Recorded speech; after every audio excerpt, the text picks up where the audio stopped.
পরগনার সন্দেশখালী সরবেরিয়া 51 নম্বর বুথে রাজনৈতিক উত্তেজনা ছড়িয়েছে।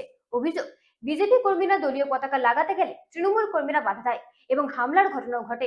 বিজেপির দাবি, তাদের পতাকা খুলে ফেলা হয়েছে এবং এলাকায় ভয় তৈরি করার চেষ্টা চলছে। অন্যদিকে তৃণমূল কংগ্রেস এই অভিযোগ সম্পূর্ণ অস্বীকার করেছে। তাদের দাবি, এটি বিজেপির নিজেদের অভ্যন্তরীণ সমস্যার ফল, তৃণমূলের কোনো ভূমিকা নেই। ঘটনায় একটি ভিডিও সোশ্যাল মিডিয়ায় ছড়িয়ে পড়ায় রাজনৈতিক চর্চা আরো বেড়েছে। উত্তর 24 পরগনার সন্দেশখালী এলাকার সরবেরিয়া 51 নম্বর বুথ, যা শেখ শাহজাহানের নিজস্ব বুথ হিসেবে পরিচিত, সেখানে রাজনৈতিক উত্তেজনা ছড়ালো।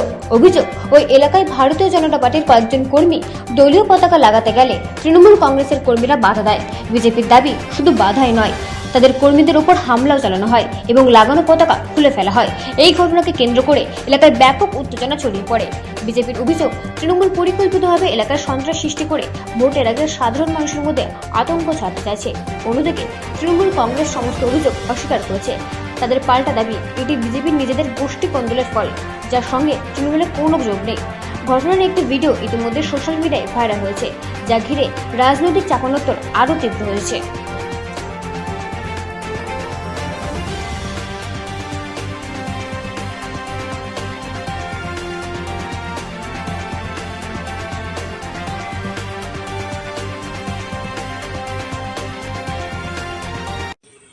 নমস্কার, আমি সন্দেশখালী 3 নম্বর মন্ডল প্রেসিডেন্ট রবীন দাস। দেখুন, সরবেরিয়া আগারহাটি অঞ্চল 51 নম্বর বুথ, শাহজাহান শেখ, আপনারা সবাই জানেন, টিএমসি সমাজ বিরোধী। সেই বুথে আমাদের কর্মীরা, বিজেপি কর্মীরা ফ্ল্যাগ পেট্রোল লাগাচ্ছিল। সেই সময় টিএমসির সমাজ বিরোধীরা আমাদের কর্মীদের মারধর করে এবং ফ্ল্যাগ পেস্টন ছুঁড়ে ফেলে দেয়। তাদের বাড়িতে গিয়ে অকথ্য ভাষায় মহিলাদের গালিগালাজ করে। আমরা পুলিশকে অভিযোগ করি, পুলিশ কোনো ব্যবস্থা নেয়নি। আমি অবিলম্বে নির্বাচন কমিশনারকে আবেদন করব উপযুক্ত ব্যবস্থা নেওয়ার জন্য, যাতে সাধারণ মানুষ আতঙ্কিত না হয় এবং নির্ভয়ে থাকতে পারে। ধন্যবাদ। দেখুন, বঙ্গ বিজেপি গোষ্ঠীদ্বন্দ্বে জেরবার, টপ টু বটম এই একই সমস্যা সর্বত্র। আর সন্দেশখালীতে এটা তো নতুন নয়, এটা পুরানো বিষয়।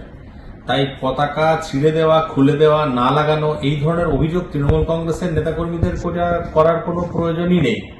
এটা তাদের নিজেদের দলের যারা নিজেদের মধ্যে বিরোধী আছে, তারাই এই কারণের জন্য যথেষ্ট। আর তাছাড়া বসিরহাট সাংগঠনিক জেলার তৃণমূল কংগ্রেস যথেষ্ট শক্তিশালী। বিশেষ করে সন্দেশখালীতে দলের সংগঠন যে জায়গাতে আছে, তৃণমূলের কোনো স্তরের নেতাকর্মীর এরকম মনে হয় না যে বিরোধী রাজনৈতিক দলের কোনো পতাকা লাগাতে দেব না, তাদেরকে কোনো প্রচার প্রচারণা করতে দেব না, তাহলেই আমাদের সুবিধা হবে। মানুষ তৃণমূলের সাথে আছে।